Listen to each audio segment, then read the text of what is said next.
On a day where the Angels lose Mike Trout for the season, they also lose arguably their most heartbreaking game of the year. It does not get more Los Angeles Angels than that. We'll talk about the heartbreaking defeat on the heartbreaking day to be a Halos fan on tonight's edition of the Locked On Angels Postcast right now. You are Locked On Angels Postcast, part of Locked On Sports Los Angeles, on the Locked On Podcast Network. Your team every day. Hello, Halo Nation. Hello, Halo hopefuls. Hello, Postcast people. And welcome to the latest edition of the Locked On Angels Postcast, coming at you live, as always, from the Locked On Sports Los Angeles YouTube channel. And today, a special day, because I'm also coming at you live from the Locked On MLB YouTube channel and the Locked On Sports Today YouTube channel. So 3 times the YouTube channels we're coming live from, but also 3 times the amount of Angels pain today. Because not only do we get a loss, not only do we lose a series against the Colorado Rockies while at home, but we also lose our greatest player ever, certainly our icon of the modern era in Mike Trout. A sudden turn of events, and he is done for the season. Wow, what an unbelievably depressing, brutal day to be an Angels fan. And I promise you that this was not the plan. When we decided to have me go live on 3 different streaming, YouTube channels today, we did not expect a Mike Trout injury to be announced. We did not expect the Angels to have their most brutal loss of the year. But in classic Hollywood, SoCal, LA fashion, for some of you national viewers, an absolute circus today with the injury, with the brutal loss, while it is a special day for the postcast. If you don't know who I am, and there's a good chance a lot of you don't because of the multiple channels I'm coming at you from today, I am Gavin Carlson. I spent 4 years as a credentialed journalist in the LA area covering UCLA sports for the Daily Bruin, and I am now, of course, a part of the Locked On Podcast Network, your team every day. I am the Angels postcaster. I see my usual postcast viewers from the Angels postcast here live. I appreciate you guys so much, but I appreciate the newbies as well. Shout out to all of you. And you got quite a game to listen to me talk about, because just somehow, some way, the Mike Trout injury will certainly be the most painful news of the day. But boy, does this game come close in terms of pain, in terms of brutality, in terms of heartbreak city for our Angels, because the Angels do lose 5-4 in extra innings. They're up 4-2 down to the last out of the game. Hunter Strickland, the new closer for the Angels after the deadline, with Carlos Estevez and Luis Garcia both being traded. And in just his second save opportunity, and when he's looking like he's going to be the closer for the near future, he blows it. He gives up a 2-run home run in the 9th inning with 2 outs in the 9th inning. Just 2 strikes away from winning the game. You can't make this up. You can't make this up. And then to make matters worse, we get to the top of the 10th inning, and Hans Crouse, who just a couple games ago was 4-0, who was the magic charm for an otherwise unmagical Angel season, who whenever he pitched, the Angels won. He's now lost 3 straight games, and this one the most brutal of all, because not on some great hit, not on a bad pitch, on a sac bunt attempt, Hans Crouse throws the ball into the dirt, throwing error, allows the run to score, and just absolutely sucks the few ounces of happiness, of energy, of, compassion for this Angels franchise. We lose it all. We lose it all. Just a heart-wrenching, brutal day. I'm going to keep saying it a billion times because, man, just absolutely sucks. On tonight's show, we will talk about the offense. It was not great. It was not terrible. A big home run day for both teams. 2 home runs apiece. Logan O'Hoppe and Mickey Moniak for the Angels, but it wasn't enough. It really looked like it was enough when it was 4-2 heading into the 9th, but not enough. We'll talk about that. We'll certainly talk about a solid start for Carson Fulmer. And I think a guy that really got robbed of a win, obviously statistically wise, but really the stats on his season don't tell you the story of how good he's been. And we will also talk about the collapse in the 9th inning and in the 10th inning. But before we do any of that, a quick shout out to the sponsor of today's show. It is Game time. Download the Game Time app, create an account, and use code LOCKEDONMLB for $20 off your first purchase. Terms apply. And so we jump in to this ninth inning. The Angels are up 4-2. Like I said, I already gave you a quick rundown because, man, so much happened that I had to say it right away off the bat. But if you did not watch this game, even though this was the last game of the MLB slate tonight, and the Angels give the national broadcast, the national audience, who's maybe following this game, who maybe sees that this postcast is going live on multiple channels, maybe they tune in and they don't know. They know the Angels are 14 games under 500 coming in, but they don't know what the Angels' experience is. Well, boy, did we give it to them. Up 4-2. Like I said, Hunter Strickland comes in to replace Ben Joyce. And here is issue number 1. Hunter Strickland replaces Ben Joyce. It should be the other way around. As Skylar perfectly says in the comment section, Joyce needs to be the closer. He needs to be the closer. And not because Hunter Strickland's been terrible this year, and not because Ben Joyce has been stellar, although he kind of has, let's be honest. The ERA now under 2. But above all, this team is not playing for anything. This team is playing for the future. It's such an obvious, clear decision that needs to be made that your young, future, superstar reliever, who certainly will be the closer next year, with Estevez gone, with Garcia gone, with Strickland probably gone next year, Ben Joyce will be the closer. And let's be honest, this team does not win very often. This team is not in a situation to have a save opportunity very often. You're 47-62. So it's not like, oh, Hunter Strickland will get this chance, but hey, the next time Ben Joyce might get it. There's not that many next times. There's not that many left. Of course, there's probably going to be, 20 save opportunities left in the remainder of the season, maybe not even that many. And with each game that goes by, that Ben Joyce is not the closer, it is a huge missed opportunity for your young, bright flamethrower to have, imagine if this was Ben Joyce instead, coming in 4-2 on a brutal day for Angels fans, and imagine him coming through, shutting the door. It would give us a little bit of hope, an ounce of happiness as a Halos fan. Hey, we lost our superstar for the rest of the year. And honestly, this one feels like the fatal blow, and we'll get to Mike Trout. Somehow I didn't say it in the intro, but that will be the third segment, talking about Mike Trout, of course. But on a day where you lose Mike Trout, where there's it feels like the fatal blow maybe of his career, where we don't know if he's ever going to be the same. And we are just down in the dumps as a fan base. Obviously, a win would have made you feel a little better, but especially a win. We're two young guys. Logan O'Hoppe, the future Mike Trout, hopefully, of this team, and Mickey Moniak both go deep. And then imagine if Ben Joyce comes in the ninth and gets a save.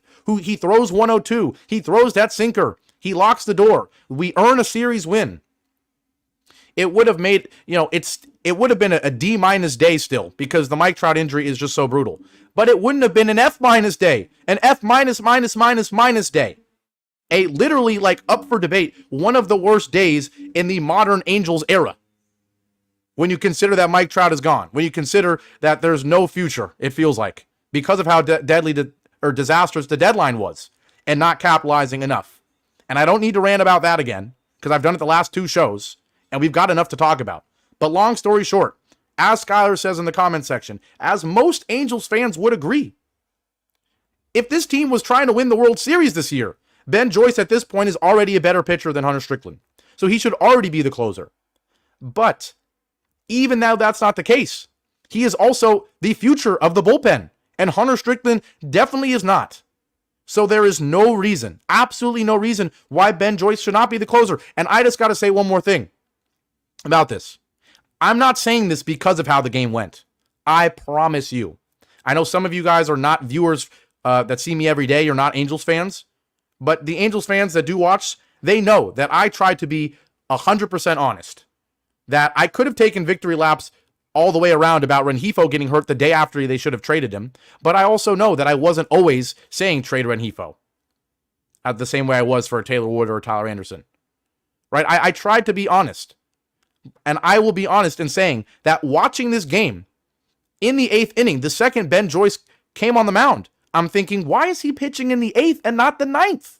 I thought it the previous few games when it was Luis Garcia and then Hunter Strickland. Why is it not Ben Joyce? Why? Before Hunter Strickland blows the save. That is the thought. So this is not being a Monday morning quarterback. This is not hindsight being 2020. This is common sense in the moment. And I have defended Ron Washington most of the season. The record does not show the manager Ron Washington has been this year. It shows that this franchise, this roster is brutal. This franchise has the worst luck I've ever seen, the worst front office I've ever seen, the worst ownership, certainly, maybe other than the A's we've ever seen. So I've defended Ron Washington all year. But honestly, unless he's being told something else from the man upstairs, because we know that this owner in this front office controls way too much of this team, unless he's being forced to do so, there's no reason why Ben Joyce should not be the closer, regardless of how this game goes. But oh, by the way, Hunter Strickland blows it. He blows the save to make it just that much more fitting, that much more obvious, that much more brutal of a loss. If you did not watch the game, ninth inning, Angels up 4-2, a lead-off walk to Ryan McMahon. So right away, you're thinking Hunter Strickland, oh man, should he even be pitching? And now he gives up a lead-off walk. He strikes out Brendan Rodgers. He strikes out Michael Toglia, who had a great game, the UCLA alum, hit a home run, a 2-run shot off Carson Fulmer. Carson Fulmer's really only mistake of the game. But then with 2 outs, with the tying run up to bat, you know the one thing you can't do is fall behind. The one thing you can't do is fall behind in the at-bat, because the one thing you got to do is throw strikes when you're trying to avoid the game-tying home run. And what does Hunter Strickland do? The veteran. If this is Ben Joyce falling behind 3-0 when the only thing you can't do is fall behind 3-0, then you accept it. He's a young guy. This is the point of him pitching in this moment, or should be pitching in this moment. He's getting the experience. But Hunter Strickland, I know that you don't throw 100 anymore, like when you used to, when you were hitting Bryce Harper every time you played the Nationals as a member of the Giants. But the one thing you got to do as the veteran is be smart and not fall behind 3-0. A first pitch changeup low. Then you throw a 1-0 fastball that almost catches the foot of Jake Cave. And then on 2-0, you throw a slider? Maybe you're thinking that you're clever here. Oh, 2-0, he might be swinging. So let me throw an off-speed pitch. But you miss, and it's not really close enough to even think about swinging. And so now it's 3-0. You get lucky that you throw a 4-seamer right down the middle on 3-0 that he doesn't crush. But then, if you weren't confident enough in the fastball to throw it down 3-0, or down 2-0, excuse me, how in the world are you going to throw it back-to-back times down the middle on 3-0 and 3-1? It makes no sense. It's just bad pitching. Bad pitching from a veteran who, I'm not expecting to throw 100, but just have a smarter pitch sequence, please. But no, 2 fastballs right down the middle. The second one on 3-1 against Jake Cave, he annihilates it. 106.8 exit velo, 412 feet. There was no doubt about it. Straight away center field, and the game is tied at 4. Just like that. And then in the 10th, like I said, don't even give us a second. We get to the 9th inning. We basically do nothing in the bottom of the 9th after you blow the lead. And then literally the first pitch of the 10th inning, a sac bunt from Sam Hilliard. Hans Crouse fields it. And we know, or at least the Angels fans know, that Hans Crouse has this long arm delivery when he pitches. But you don't got to have the long arm delivery when you're throwing the ball 20 feet over to first base. Instead, he has that long windup like he does when he's pitching, and he overthrows it into the dirt. Shanuel not able to make the play. It gets into right field. Shunk scores, and it's 5-4, and you lose the game in heartbreaking fashion. To make it even more heartbreaking, Taylor Ward, as the game-winning run, rips a line drive deep to left field that's just foul. That would have won it, but no, of course not. On a brutal day to be an Angels fan, it had to be as painful as possible. Just absolutely, positively brutal. It's just heartbreaking. It really is. And I promise that I am not this, I don't even know what the word is, existential, maybe, on every postcast.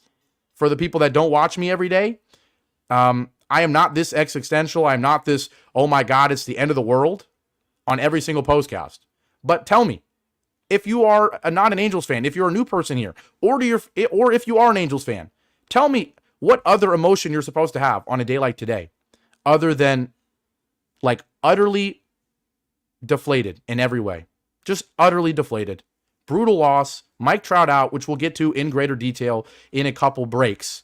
It's just a brutal day. It really is. And you know, drinking game, take a shot every time I say brutal. It's probably already been 100 at this point. We're going to take our first break here on this Locked On Angels postcast. When I come back, we'll talk about the first 8 innings. The Angels fall behind. The Angels offense, for once, shows some resilience and comes back. A couple home runs. You're up 4-2. We'll give Carson Fulmer his flowers because he really was robbed of a win after a great performance as he continues to exceed expectations. And then we'll talk about Mike Trout. You know we will. When we come back here, after a couple breaks here on the Locked On Angels postcast. Now, today's show is brought to you by a new sponsor. Just a lot of new stuff happening today. I'm on multiple channels, you know, a new level of pain, and also a new sponsor. It's Liquid IV. And I got to say, before I get into the ad read, Liquid IV, I don't need a script in front of me to tell you that I love Liquid IV. I do. Like, unironically, I use it. I go to the gym every single day. I'm dehydrated all the time. I go on runs. Liquid IV is the way to go. It just makes you feel better. If you don't know what it is, let me tell you. When you're taking in America's pastime, even if it's the Angels, don't forget to hydrate with Liquid IV's Popsicle Firecracker flavor. A surefire summer hit. Now, I haven't even had that. That sounds amazing. Get hydrated with electrolytes, essential vitamins, and clinically tested nutrients from the #1 powdered hydration brand in America, Liquid IV. Because baseball and summer go together like Liquid IV and indulgent hydration. Like I said, I use this all the time. It's just a powder. If you don't know what it is, you throw it in your water. If you don't know the benefits of electrolytes, there's so many. It makes you feel more hydrated than water does. So please, I highly recommend Tear, Pour, Live More. 1 stick plus 16 ounces of water hydrates better than water alone. Powered by LIV, Hydroscience, an optimized ratio of electrolytes, essential vitamins, and clinically tested nutrients that turn ordinary water into extraordinary hydration. No more thirsty summers when you indulge in hydration with Liquid IV. Get 20% off your first order of Liquid IV when you go to liquidiv.com and use code MLB at checkout. That's 20% off your first order when you shop Better Hydration today using promo code MLB at liquidiv.com. And today's show is also brought to you by Supply House. Get supplies from the site that's made for the skilled trades, supplyhouse.com. Supplyhouse.com is the reliable way to order plumbing, HVAC, and electrical products online. Their easy-to-use website is packed with helpful resources and the latest product info to help you get the job done right. Shop a complete inventory of over 200,000 parts from over 400 top brands and get your order delivered right to your door with fast shipping from coast to coast. Need help with an order? Get expert support and industry-leading service from the friendliest folks in the business and talk to a real person every time. Pros in the skilled trades can get a competitive edge by joining SupplyHouse.com's free Trade Master program. Every Trade Master gets access to a dedicated phone line, free shipping, and discounts on every order. So join the thousands of trade pros already benefiting from their free membership at SupplyHouse.com/TM and order plumbing, HVAC, and electrical supplies from anywhere with just a few clicks at supplyhouse.com.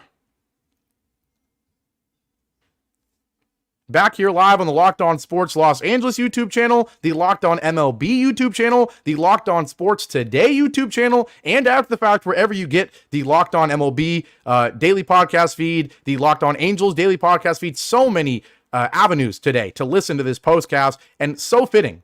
Once again, this is a perfect, not in terms of being an Angels fan, certainly, but in terms of production value, you couldn't have picked a better day to have the Angels postcast coming at you live from me be shared on all these national avenues, because arguably the biggest day in years, in forever, for Angels fans, for the Angels franchise, and not in a good way. If you somehow missed the news, Mike Trout out for the year.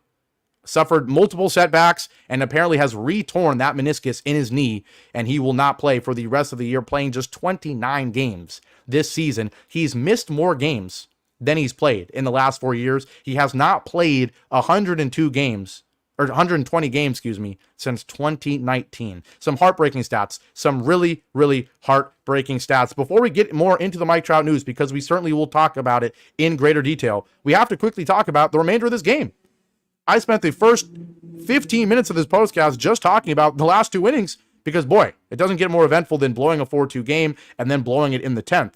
But if you didn't watch this one, or if you just forgot, the Rockies didn't waste much time again getting on Carson Fulmer and the Angels in the second inning. Carson Fulmer, who we will give him his flowers because he really does deserve them. He's really exceeded expectations most of the times he's come out to start. But he does suffer a setback in the top of the second inning.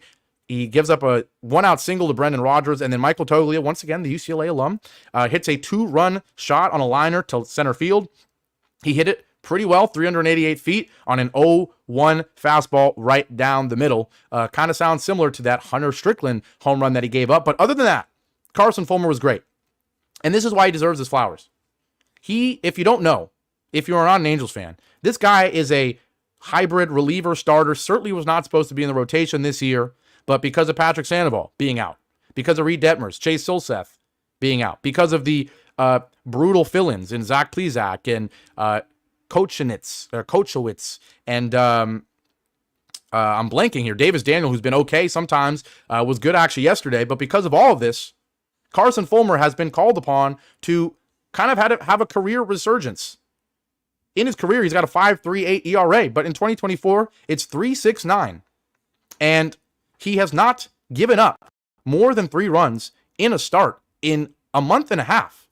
Like, he has been about as good as you can ask for. In the month of the month of June, the ERA was not good. It wasn't. The ERA in the month of June was 6.39. But in the month of July, 3.43. And so far, it's now down to 3.69 as he has a 3 runs that he gives up in this game. So Carson Fulmer deserves credit. And, no record will show you that he's been great. Even the 3.69 ERA probably does not do him enough justice because, once again, he's being called upon to do something he was not expected to do, and he's exceeded expectations. Tonight, just 3 hits. Obviously, one of them extremely costly, a 2-run home run. But still, 3 hits in 6 innings from Carson Fulmer? Just 1 walk? 8 Ks? It doesn't get much better than that. It really doesn't. Just 2 earned runs, 3 hits, 8 Ks. Obviously, the home run hurts, but he was great. He was great. Jose Quijada was solid, just 1 hit and a strikeout. Ben Joyce, kind of a roller coaster game for him. 2 on with nobody out in the 8th inning that he shouldn't have been pitching. We already heard me say that. But he gets away with one. He throws a sinker right down the middle. That's why you get a sinker, folks. If you don't know much about the Angels, Ben Joyce, in his first couple of appearances of 2024 coming up from the minors, he was throwing 103 fastballs, 4-seamers right down the middle, and he was getting roughed up. But now he throws a sinker at about 98, and even if you throw it right down the middle like he did, you get a double play out of it a lot of the times. So he has been great since he developed that sinker. He's turned into a 2-pitch pitcher, into a 4-pitch pitcher who primarily throws the sinker now, not the fastball, who, he doesn't throw 104 now. He throws 101 with the fastball. But I will certainly take it. And statistically wise, performance wise, it has worked. 1.93 ERA for Ben Joyce. It's why he should be the closer of the Los Angeles Angels and not coming in the 9th and letting Ben Joyce blow it. We'll talk quickly offensively about the Angels before we then go into this deeper conversation about Mike Trout. A pretty solid day. If you're looking at, the future of this team and obviously knowing that you're not trying to win a World Series and the priority is seeing the young guys play well, we got that tonight. We really did. Nolan Schanuel 1 for 4. We'll take it. The average is now over 254 for the first time in a while, so a 1 for 4 actually brings his average down, when all year that was not the case. But still, 1 for 4, a walk as well. He scored a run. We'll take it. Michael Stefanik in for Anthony Rendon, who I see a comment about number 6, about Anthony Rendon. We'll get to that. We certainly will get to the comments later. Michael Stefanik in place for him and in place of Luis Rengifo, batting second. Bold decision by Ron Washington there, and it works out really, really well. 2 for 4, he's just like that, hitting 243. Taylor Ward, 1 for 5, 2 strikeouts. He's always going to give you multiple strikeouts. That's why you should have cashed in and gotten anything for him.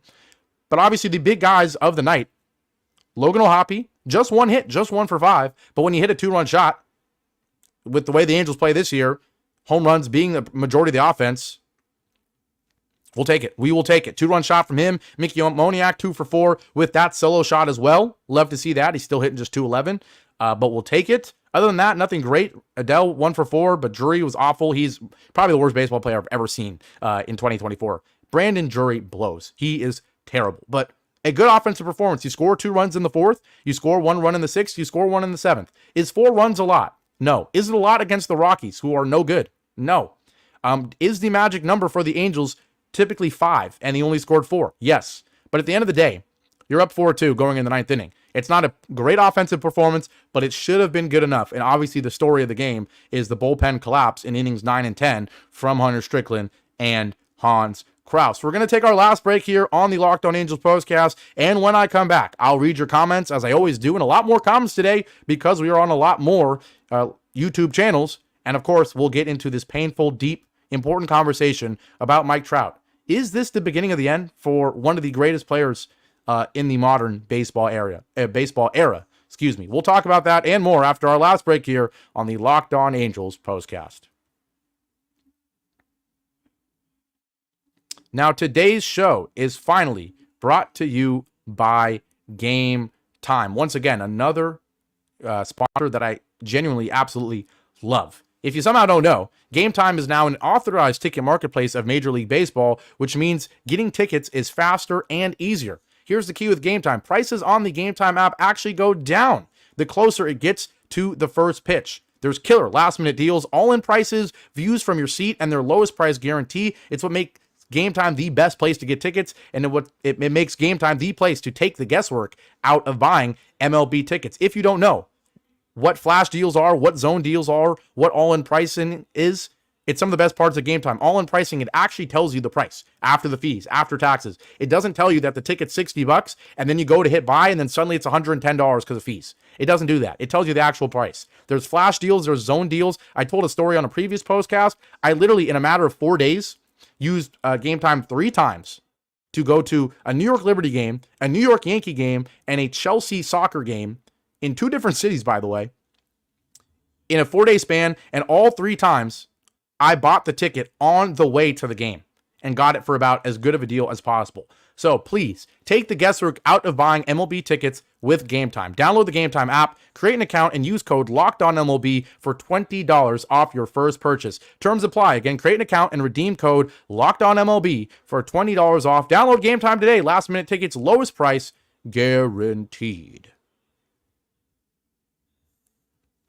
Back here live on the Locked On Sports Los Angeles YouTube channel, the Locked On MLB YouTube channel, the Locked On Sports Today YouTube channel. This is the Locked On Angels Postcast. I am Gavin Carlson, and I am like many Halo fans tonight that is absolutely heartbroken. Not only do you blow a 4-2 lead and fall 5-4 in extra innings to one of the worst teams in baseball, proving that you are also one of the worst teams in baseball, but you also lose Mike Trout for the year. And if you are not following the story closely, as most Angels fans are, you maybe not be, you certainly have heard that Mike Trout is hurt. And we see here Tyler, who I don't think is an Angels fan because I've never seen him before, probably a guy who's here as a national guy. Welcome. He says Trout is never healthy. And it does not take someone being super zoomed into the Angels to know that that is a true statement. That is not an exaggeration. Like I said earlier, Mike Trout has not played 122 games in a season since 2019. Since 2019. He has now missed more games than he's played in the last 4 years, which is brutal, absolutely brutal. And I'm going to quickly pull up the biggest stat of them all right here. In the second half of the season, meaning after the All-Star break, he's played this many games in the last 4 years. 0, 40, 1, and 0. So not only does he not play, not only is he always hurt, and certainly the Angels have not been in crazy playoff pushes, but when they did have Ohtani, when they did occasionally have Rendon actually play baseball and not sit in the dugout all game and make horrible quotes about not caring about baseball, Mike Trout has played 41 games combined in the second half of the season in the last 4 years. And I have been on the record, you can watch previous podcasts, of saying I think some of the commentary about Mike Trout is not fair.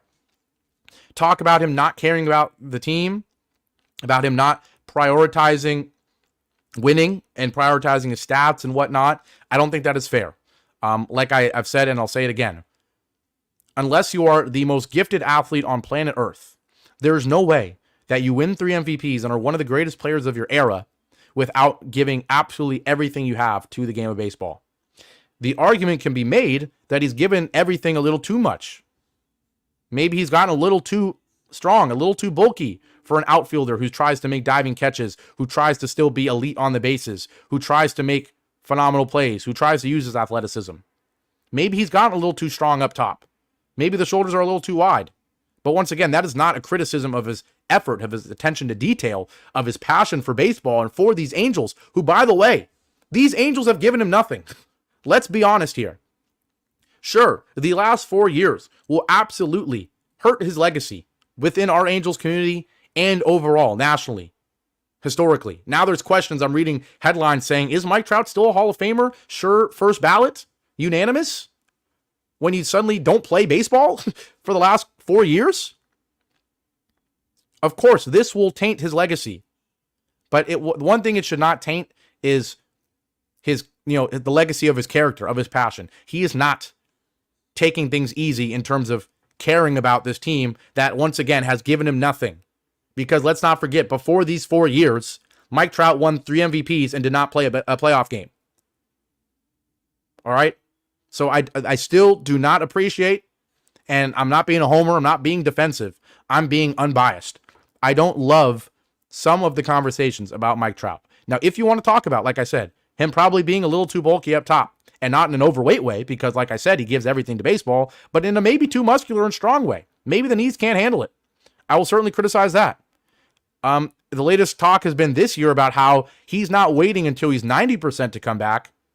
He's maybe not taking the fastest recovery option, getting the quickest surgery or blah, blah, blah, blah. There's a conversation that can be had about that. But even then, look what happens. He took arguably the most conservative route you could take with this meniscus injury, taking multiple weeks longer than the average person takes to come back. And he still re-injures it. And we don't know all the details. I don't know. Maybe we do. Honestly, I don't know what's come out in the last couple of hours. I was watching the game. But what I do know in the moment, earlier in the day when it was announced, is that this was not, at least what they're trying to say, is that this was not, a bad previous operation. It was not mishandled. It was just a coincidence. It's just bad luck that the same injury that just kept him out happened to be re-torn again. We'll never know. And based on the history of this franchise, based on the history of repetitive underfunding for the medical staff, underperformance from the medical staff, Anthony Rendon is a different story. I don't think the guy cares about baseball as much as Mike Trout. But it's not just Mike Trout. It's Ohtani. You can go down the list of all the guys that have been hurt for the Angels in recent years. And you have to make, correlation does not equal causation. Or maybe it's the other way around. I'm out of it. But the moral of the story is you can't know for sure, but this medical team, this franchise above all else, because I'm not going to blame it on one doctor, I'm going to blame it on the guy up top, Artie Moreno. Has continuously failed this team, continuously failed players. Injuries have always lasted longer for us than other teams. People have always gotten injured more frequently than other teams. And Mike Trout is the greatest example, and he is not totally in the right. Like I said, there is certainly debates that can be had about if the decisions he's made about his body have helped him in the long run. Clearly they haven't if you've missed all those games. But this is just a summary of the Angels' experience. Your best player, your best character, the guy who's given everything for your franchise, suddenly can't give your franchise anything. And it's just more proof, more evidence that, boy, did we fumble this trade deadline. You should have committed to the future and not the future being 2025. Because the problem is the Angels historically have always thought that the future means the next year. No. When you have half your lineup, there's literally 2 guys in the Angels lineup right now hitting below 170. We literally have relievers starting. We have guys in Hans Crouse that were our saviors, but only because we had never heard of them before this season. Our best players have been like, other than Logan O'Hoppe, Kevin Pillar. Willie Calhoun at one point was like the second best hitter on the team. And you're telling me this roster is maybe a year away from competing? Give me a break. And so the good news is that Mike Trout, he'll be back in 2025. And of course, it's not like this year matters in terms of wins and losses. You're about as low in the standings as you can be.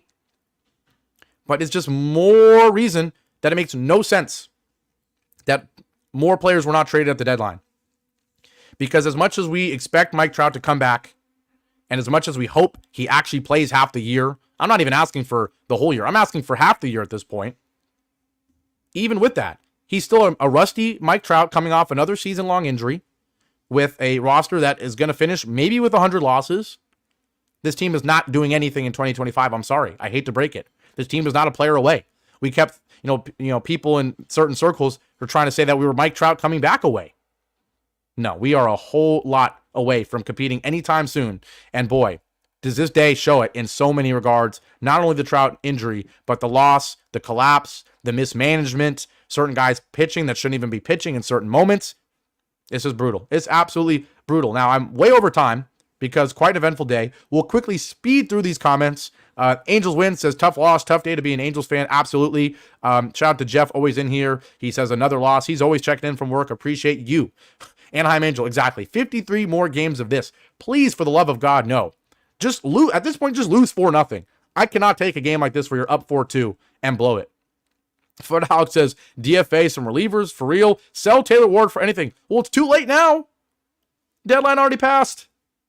But yeah, he says next season he clarifies. Yeah, honestly, you should have sold everybody. Anthony Jimenez says different season, different body parts, same outcome, season-ending injury, talking about Trout. And that's the part that makes me say it is still, at the end of the day, a lot of bad luck. It's not one body part that he maybe isn't properly treating. Sure, this season it happens to be the same injury months ago that he re-injures or maybe injures a separate, complete new time. But at the end of the day, it's been a multiple body parts is usually the lower body, which, like I said, you can have the conversation about him being a little too strong, which is ironic to say. But yeah, it's just bad luck at the end of the day, and it really just hurts. It sucks for him. It sucks for us as fans. Because let's be honest, even when we're 15 games under 500, we'd be a little more happy if we could see Mike Trout play baseball. It felt great watching him hit 10 home runs this year in 29 games, even when we were losing, even when we knew the season was going to mean nothing. Man, absolutely more conversation from Foot Alex about needing to sell. Anthony Jimenez says, nice banners. Another unplanned thing that worked out great. Today, no matter what, I promised all of you guys that the new room was going to be decked out properly. And it just so happens to be the day that I'm on all of these extra YouTube channels. So that's perfect. Yes, Fun Alex, I did get my jersey signed at UCLA, the Brazil jersey. Hopefully you can catch out those signatures. I also got the Pulisic signed jersey right there. The KD jersey in the back, also signed, also at UCLA. The perks of going to UCLA. You see a lot of famous athletes. We already saw Skylar's comment about Ben Joyce needing to be the closer. Anaheim Angel said he missed Joyce pitching in the 8th. So when I started to watch in the 9th and saw Strickland, I shook my head and sure enough, exactly. Tyler says, total joke job, had the Angels to win. Really bad outcome, up 4-2 with 2 outs. Absolutely. Skylar, a first-year Angels fan. Wow.